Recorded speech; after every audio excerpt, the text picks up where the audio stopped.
गुरुर्ब्रह्मा गुरुर्विष्णु गुरुदेवो महेश्वरा गुरु साक्षात् परम ब्रह्म तस्मै श्री गुरुवे नमः।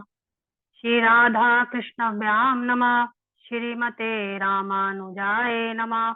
गजाननं भूतगणाधिसेवितं कपितजम्बू फलसारभक्षितम् उमासुतं शोकविनाशकारणं नमामि विघ्नेश्वरपादपङ्कजं।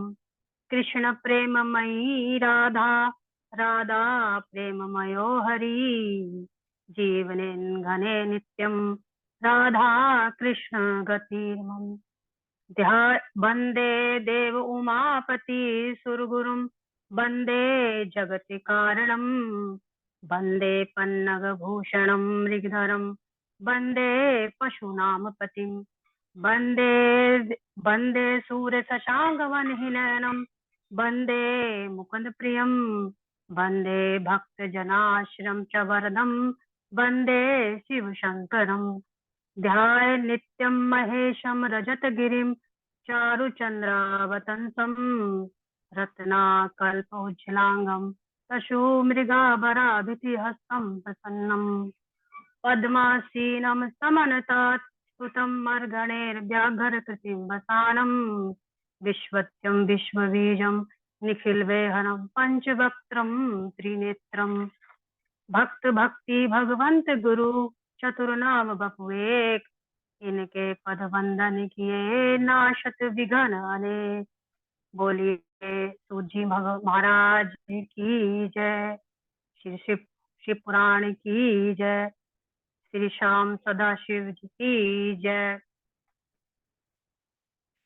परम मंगलमय परात्पर अखिलेश परम ब्रह्म परम पिता परमात्मा अकारण करुणा बड़ालय अकारण करुणाकारक अचिंत कल्याण गुणगान निधान सर्वेश्वर सर्वाधिपति श्रेष्ठ आचरणवान प्रजा के सुखदाता एवं संहार करता पार्वतीनाथ प्रथमादि गणों के स्वामी आकाश आदि अष्ट मूर्तियों वाले विश्व रूप विज्ञान के पूर्ण ज्ञाता देवादिदेव त्रिनेत्रधारी सुस्वपन नाशक पंच तत्वोत्पादक विघ्नेश्वर मंगलकर्ता आदि अंत रहित सबके कारण श्री शाम सदाशिव भगवान के चरणों में कोटिशा नमन नतमस्तक वंदन एवं अभिनंदन।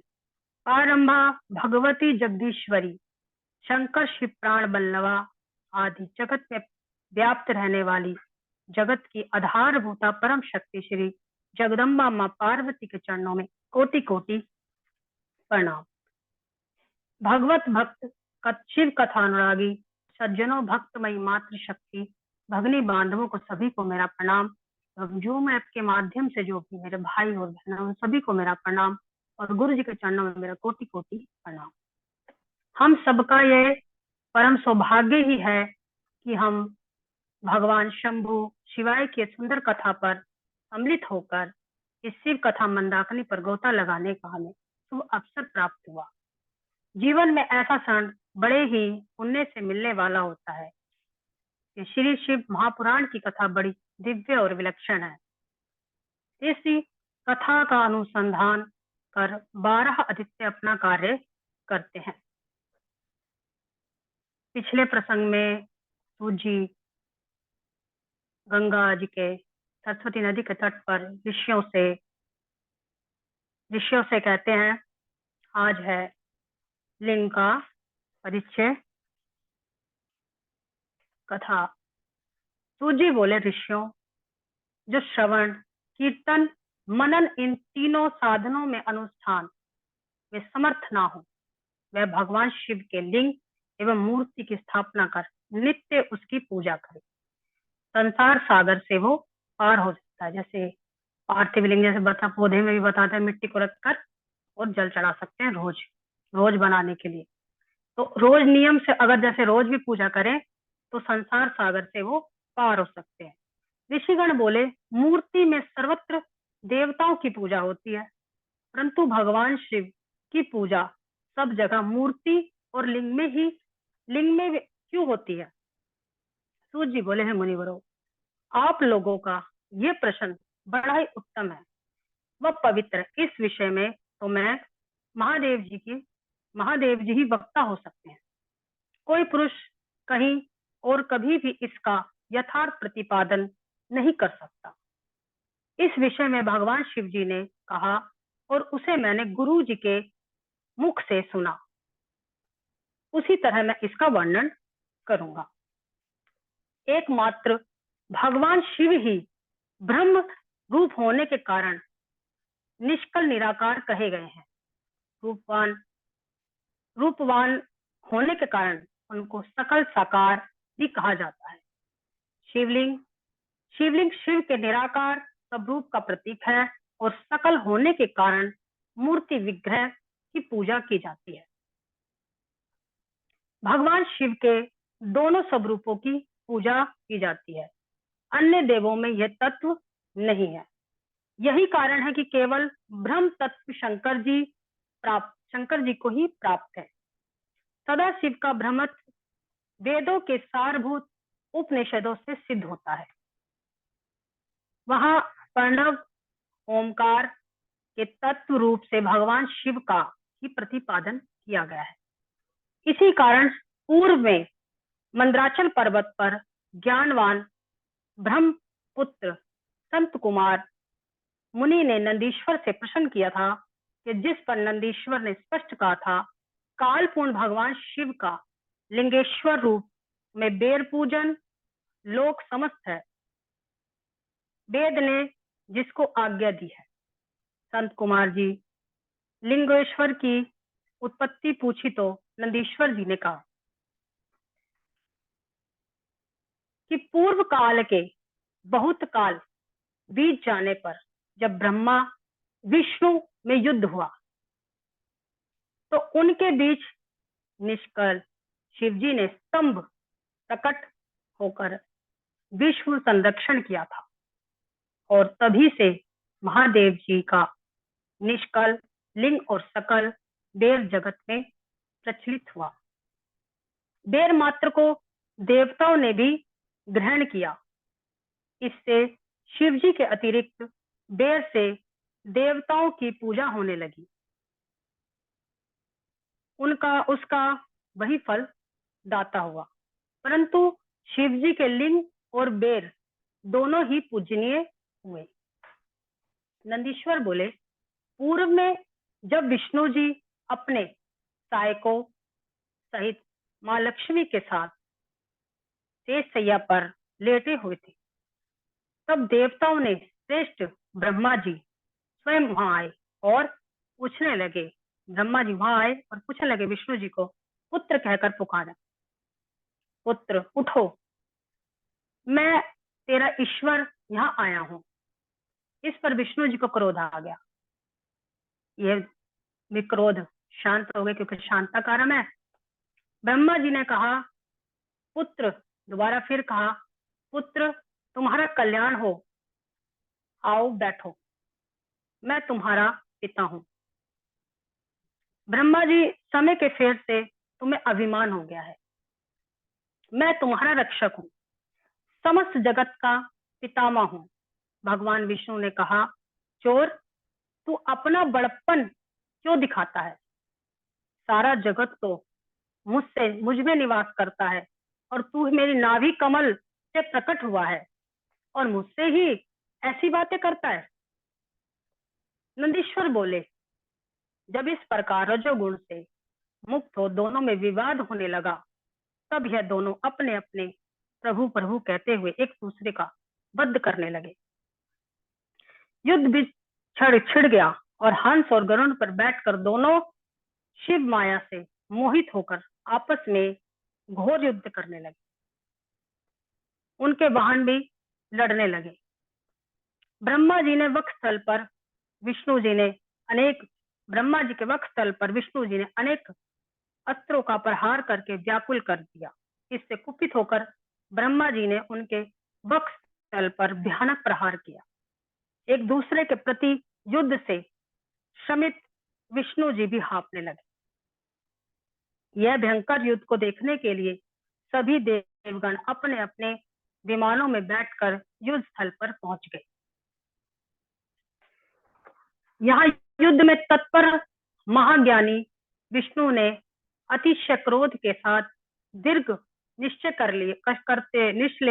लेते हुए ब्रह्मा जी को लक्ष्य कर भयंकर महेश्वर अस्त्र का संधान किया। ब्रह्मा जी ने भी अतिशय क्रोध में आकर विष्णु के हृदय को लक्ष्य कर ब्रह्मांड को कंपित करने वाला भयंकर पशुपत अस्त्र का प्रयोग किया। सूर्य का समान हजारों मुख वाले अत्यंत उग्र और प्रचंड आंधी के समान भयंकर दोनों अस्त्र आपस में प्रकट हो गए। यह भयंकर युद्ध को देखकर देवतागण सभी बहुत दुखी हो गए और आपस में कहने लगे, जिसके द्वारा सृष्टि, स्थिति, प्रलय, तिरोभाव तथा अनुग्रह होता है और जिसकी कृपा के बिना इस भूमंडल पर अपनी इच्छा से एक प्राण का भी विनाश करने में कोई भी समर्थ नहीं, उन त्रिशूलधारी ब्रह्म स्वरूप महेश्वर को नमस्कार है। देवगण जब कैलाश शिखर पर गए, महादेव जी अपनी सभा में उमा सहित सिंहासन पर विराजमान थे। देवताओं ने साष्टांग प्रणाम किया और महादेव जी को नमस्कार किया। महादेव जी बोले, पुत्र, सब कुशल मंगल तो है ना? मैंने सुना है ब्रह्मा और विष्णु में परस्पर युद्ध हो रहा है, तुम लोग बड़े दुखी हो। अच्छा, तो मैं अपने गणों के साथ चलता हूँ, तुम लोग भय ना करो। यह कहकर शिव जी ने अपने गणों को वहां चलने की आज्ञा दी। साथ ही स्वयं भी अपने वज्रथ पर आरूढ़ हो चलने को तैयार हुए। शिव जी बादलों में छुपकर ब्रह्मा विष्णु का युद्ध देखने लगे। शिव जी ने देखा कि दोनों एक दूसरे के वध की इच्छा से महेश्वर पशुपत अस्त्र का प्रयोग कर रहे हैं। तब शिव जी कृपा करते हैं उनका युद्ध शांत करने की। निराकार भगवान शंकर इस अकाल प्रलय को आया देखकर एक भयंकर विशाल अग्नि स्तंभ के रूप में उन दोनों के बीच में प्रकट हो गए। संसार को नाश करने में सक्षम वह दोनों महा दिव्य शस्त्र अपने तेज सहित उस महान अग्नि स्तंभ के प्रकट होते ही अपने तेज सहित तत्क्ष शांत हो गए। उस अद्भुत दृश्य को देखकर ब्रह्मा विष्णु परस्पर कहने लगे, हे इंद्राजीत, अग्नि स्वरूप स्तंभ क्या है? हमें इसका पता लगाना चाहिए। उन्होंने लड़ाई छोड़ दी और स्तंभ को देखने की लालसा हुई कि देखो सही कि ये है क्या, क्योंकि भगवान आए इसलिए थे कि इनकी जो लड़ाई है वो छूट जाए और ये इसको देखने लगे। तो ऐसा निश्चय करके वो दोनों वीर उसी की परीक्षा के लिए बहुत शीघ्र वहां से चले। भगवान विष्णु ने सूकर का रूप धारण किया और स्तंभ की जड़ की खोज में चले, और ब्रह्मा जी रूप धारण करके उसका अंत खोजने चले। विष्णु जी पाताल में बहुत दूर चले गए, क्योंकि विष्णु जी नीचे थे और ब्रह्मा जी ऊपर, और अंत नहीं मिला उनको। अतः पुनः युद्ध भूमि पे ही लौट आए। इस आकाश मार्ग से आते हुए ब्रह्मा जी ने मार्ग में अद्भुत केतकी के पुष्प गिरते हुए देखे। अनेक वर्षों से गिरते रहने पर भी वह ताजा और सुगंध युक्त थे। ब्रह्मा विष्णु के विग्रहपूर्ण कृत्य को देखकर भगवान शंकर हंस पड़े, जिसके कंपन के कारण उनका मस्तक हिला और वह श्रेष्ठ केतकी पुष्प उन दोनों के ऊपर कृपा करने के लिए गिरा था। ब्रह्मा जी उससे पूछा, हे पुष्पराज, तुम्हें किसने धारण कर रखा था और तुम क्यों कर रहे हो? केतकी ने उत्तर दिया, इस पुरातन और अप्रमेय स्तंभ के बीच में बहुत समय से गिर रहा हूं, फिर भी इसके मध्य को मैं नहीं देख सका। आप अंत देखने की आशा छोड़ दें। ब्रह्मा जी ने कहा, मैं इस हंस का रूप लेकर इसका अंत देखने के लिए आया हूं। अब है मित्र, मेरा एक अभिलाषित काम तुम्हें करना है। विष्णु के पास मेरे साथ चलकर तुम्हें इतना कहना है कि ब्रह्मा ने इस स्तंभ का अंत देख लिया। मैं अच्युत में इसका साक्षी हूँ। इधर ब्रह्मा जी केतकी के युद्ध स्थल में आए और कहा, हे रे, मैंने स्तंभ का अग्रभाग देख लिया है, इसका साक्षी एक केतकी पुष्प है। तब केतकी ने झूठ समर्थन कर दिया, झूठ बोल दिया। विष्णु जी उस बात को सत्य मानकर ब्रह्मा जी को स्वयं प्रणाम किया और उनका षोडशोपचार पूजन किया। उसी समय कपटी ब्रह्मा जी को दंडित करने के लिए उस प्रज्वलित स्तंभ लिंग में महेश्वर प्रकट हो गए।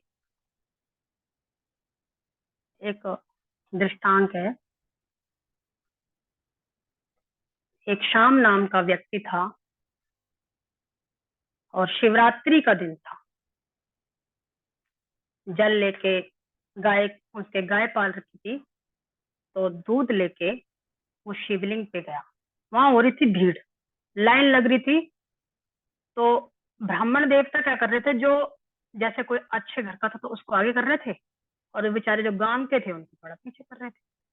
अब गांव वाले बेचारे, वो शामू था बेचारे, दूध का लोटा लेके वो थोड़ा पीछे पीछे हो गया, उसका नंबर ही नहीं आया भीड़ में। शिवरात्रि वाले दिन तो वो क्या करा, उसने उल्टा लिया आया, लोटे में दूध जो था, जल उल्टा लिया आया। तो गांव वाले कहने लगे, एक गांव में कहने लगा व्यक्ति, शामू क्या बात है, मंदिर में गया था, जल चढ़ा के नहीं आया? कह रहा, जल तो मैं चढ़ाने गया था, लेकिन भीड़ इतनी थी कि मेरा नंबर ही नहीं